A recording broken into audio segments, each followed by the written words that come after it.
YCP అధ్యక్షుడు జగన్మోహన్ రెడ్డి ఈరోజు చిత్తూరు జిల్లా బంగారుపాలెంలో పర్యటించనున్నారు. అక్కడ మామిడి రైతుల్ని పరామర్శించనున్నారు. వారికి సంఘీభావం తెలుపనున్నారు. ఈ నేపథ్యంలోనే జగన్మోహన్ రెడ్డి పర్యటన నేపథ్యంలో భారీగా ఆంక్షలు విధించారు. వందలాది మంది పోలీసుల్ని ఇక్కడ కూడా మోహరించారు. అనేక ఆంక్షలు. వైఎస్ఆర్సీపీ నాయకులకు వందలాది మందికి నోటీసులు ఇచ్చారు. ఈ కార్యక్రమంలో పాల్గొనడానికి వీల్లేదని, ఎవరైనా జన సమీకరణ చేస్తే మీ మీద రౌడీ షీట్లు కూడా తెరుస్తామని వైసీపీ నాయకులకి పోలీసులు హెచ్చరిస్తూ ఉన్నారు.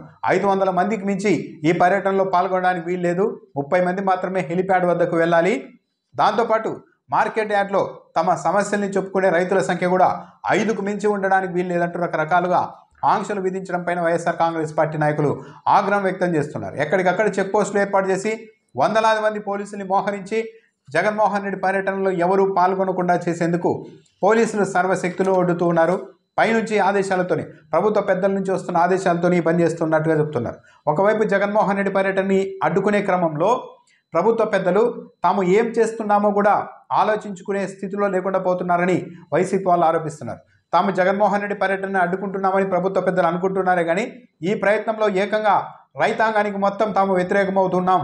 జగన్మోహన్ రెడ్డి రైతుల తరఫున వస్తూ ఉంటే జగన్మోహన్ రెడ్డిని అడ్డుకోవడం అంటే రైతులకు మంచి జరుగుతూ ఉంటే రైతులకు సంఘీభావంగా తెలిపేందుకు వచ్చిన వాళ్ళని అడ్డుకుంటే అది రైతుల్లో కూడా వ్యతిరేకతకు దారితీస్తుంది అన్న విచక్షణని కూడా ఆలోచించే శక్తిని కూడా రాష్ట్ర ప్రభుత్వ పెద్దలు కోల్పోయారు. ఎట్టి పరిస్థితుల్లోనూ జగన్మోహన్ రెడ్డి పర్యటన సజావుగా సాగడానికి వీల్లేదు. ఆయన పర్యటనలో వేలాది మంది పాల్గొనడానికి వీల్లేదు. ఆ దృశ్యాలు మేము చూడకూడదు అన్న ఉద్దేశంతో మాత్రమే ప్రభుత్వ పెద్దలు ఉన్నారే తప్పించి ఈ పరిణామాల వల్ల రైతుల్లో తమకు వ్యతిరేకత వస్తుంది అని ఆలోచించుకునే స్థితిలో కూడా లేరు అన్న విమర్శలు వస్తూ ఉన్నాయి. పోలీసులు ఒకవైపు జగన్మోహన్ రెడ్డి పర్యటన అడ్డుకునేందుకు ఈ స్థాయిలో ఆంక్షలు విధిస్తూ ఉంటే మామిడి రైతుల్ని ఆదుకునే విషయంలో ప్రభుత్వ పెద్దలు వ్యవహరిస్తున్న తీరు కూడా చర్చనీయాంశమైంది. నిన్న అచ్చెన్నాయుడు కేంద్ర వ్యవసాయ శాఖ మంత్రి శివరాజ్ సింగ్ చౌహాన్ను కలిశారు. ఈ సందర్భంగా ఆయన ఇచ్చిన వినతి పత్రంలోని కొన్ని అంశాలు రైతులకి దిగ్భ్రాంతి కలిగిస్తూ ఉన్నాయి.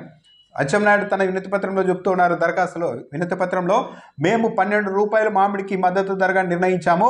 4 రూపాయలు రాష్ట్ర ప్రభుత్వం భరిస్తోంది. 8 రూపాయలకు వ్యాపారులు కొంటూ ఉన్నారు. కిలోకి 12 రూపాయలు రైతులకు అందుతోంది అని చెబుతూ మీరు కూడా ఏదైనా సాయం చేయండి, మీరు కూడా ఒక 5 రూపాయలు 10 రూపాయలు రైతులకు ఇవ్వండి అని అడగాల్సింది పోయి మేము 4 రూపాయలు చొప్పున కిలోకి 4 రూపాయలు చొప్పున రైతులకు అందిస్తూ ఉన్నాము. దానివల్ల రాష్ట్ర ప్రభుత్వం మీద 260 కోట్ల రూపాయల భారం పడుతోంది. కాబట్టి రాష్ట్ర ప్రభుత్వ ఆర్థిక పరిస్థితుల దృష్ట్యా ఆ 260 కోట్లను భరించే పరిస్థితుల్లో రాష్ట్ర ప్రభుత్వం లేదు. కాబట్టి ఆ 260 కోట్లు కేంద్ర ప్రభుత్వం ఇవ్వండి అని అచ్చెన్నాయుడు నిన్న తన వినతి పత్రంలో విజ్ఞప్తి చేశారు కేంద్ర వ్యవసాయ శాఖ మంత్రిని. ఇదే చాలామందికి దిగ్భ్రాంతి కలిగిస్తుంది. అంటే రాష్ట్ర ప్రభుత్వం పూర్తిగా తన బాధ్యత నుంచి తప్పుకునేందుకు ప్రయత్నిస్తోంది.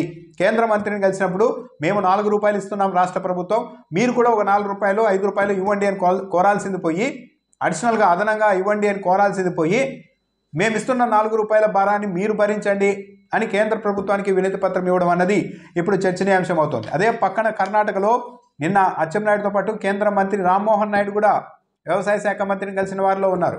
అదే పక్కన కర్ణాటక నుంచి మా కేంద్ర మంత్రిగా ఉన్న కుమారస్వామి కేంద్ర ప్రభుత్వాన్ని ఒప్పించి కర్ణాటక రైతుల నుంచి మామిడిని కిలోకి 16 రూపాయలతో కొనుగోలు చేసే పరిస్థితి తీసుకొచ్చారు.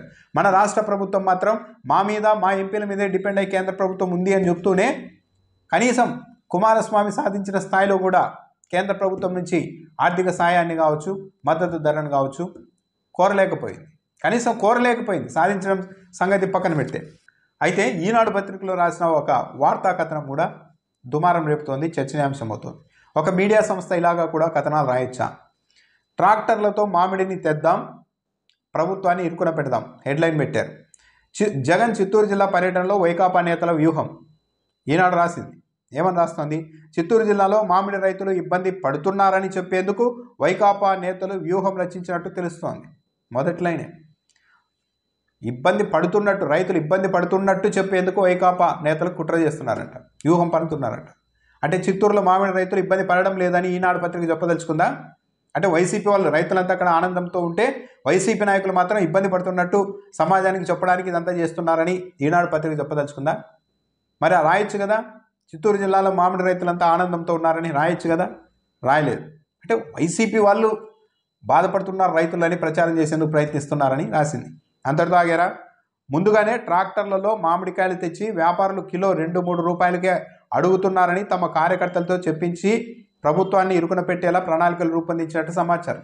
ఈనాడు పత్రిక.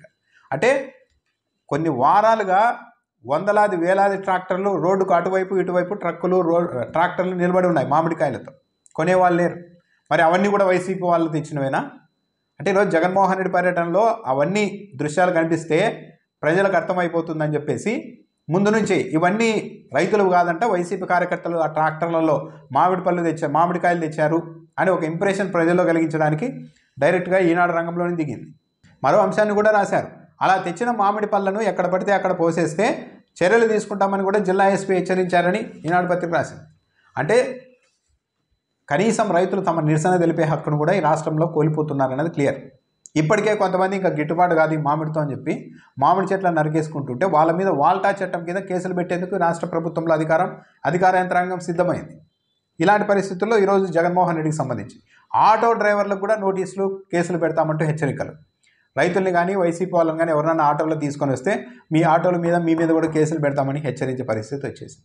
నిజంగానే అంత సవ్యంగా ఉంటే ఎందుకు ఇన్ని ఆంక్షలు విధించి ఇంత విధంగా? ఇంకా ఆంధ్రజ్యోతి పత్రికలు అయితే తమిళనాడు కంటే మనమే నయమని రాశారు. తమిళనాడులో మామిడి రైతుల మీద కేసులు కూడా పెట్టారు. ఏపీలో అలాంటి పరిస్థితి లేదు.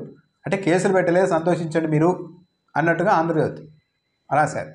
ఇదే ఒక రాష్ట్రం ప్రభుత్వం చేయాల్సిన పరిస్థితి. ఒక ప్రతిపక్ష నాయకుడు వెళ్ళి రైతుల్ని పరామర్శించేందుకు కూడా అవకాశం లేదా? ఇంకా ప్రతిపక్ష నాయకుడు కూడా పోకుండా ఉంటే ఈ రైతులను నిజంగానే రాష్ట్ర ప్రభుత్వం పట్టించుకునేదా? జగన్మోహన్ రెడ్డి పర్యటన షెడ్యూల్ ఖరారైన తర్వాతే కదా కేంద్ర ప్రభుత్వం దగ్గరికి వెళ్తున్నారు. చంద్రబాబు నాయుడు గారు రివ్యూలు నిర్వహిస్తూ ఉన్నారు. ఒక హడావిడైతే నడుస్తుంది.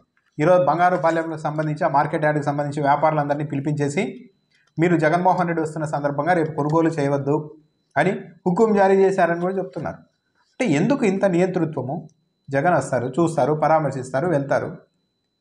ప్రభుత్వం ఉంది, అధికారం ఉంది చేతుల్లో, రైతుల్ని ఆదుకుంటే సరిపోతుంది కదా. అలా కాకుండా ఇన్ని ఆంక్షలు, అది కూడా రైతులు ఇబ్బంది పడుతున్నట్టు వైసీపీ నేతలు చెప్పేందుకు ప్రయత్నం చేస్తున్నారని పత్రికలో రాసుకోవడం. మన అచ్చెన్నాయుడు గారు కేంద్ర మంత్రి దగ్గరికి వెళ్ళి మేము 4 రూపాయలు ఇస్తున్నాం, మీరు ఇంకో 4 రూపాయలు ఇవ్వండి అని అడగడం మానేసి మేము ఇస్తున్న 4 రూపాయల భారాన్ని మీరు భరించండి అని చెప్తూ ఉన్నారంటే దీన్ని బట్టి క్లియర్గా అర్థమైపోతుంది కదా ఈ రాష్ట్ర ప్రభుత్వానికి రైతుల్ని ఆదుకునే ఉద్దేశం ఏమాత్రం లేదు అన్నది. అయితే ఒకటి, జగన్మోహన్ రెడ్డి పర్యటన సందర్భంగా ఎన్ని ఆంక్షలు పెట్టినా కూడా భారీగానే స్పందన ఉంటుంది. చాలా వరకు పోలీసులు ఆంక్షలు పెట్టి అణిచివేతకు గురి చేయాలనుకున్నంత కొద్దీ ఇంకా జగన్మోహన్ రెడ్డి పర్యటనకు హైపే వస్తుంది, కానీ ఎక్కడా డౌన్ కావడం లేదు. మనం ప్రజాస్వామ్య దేశంలో ఉన్నాం.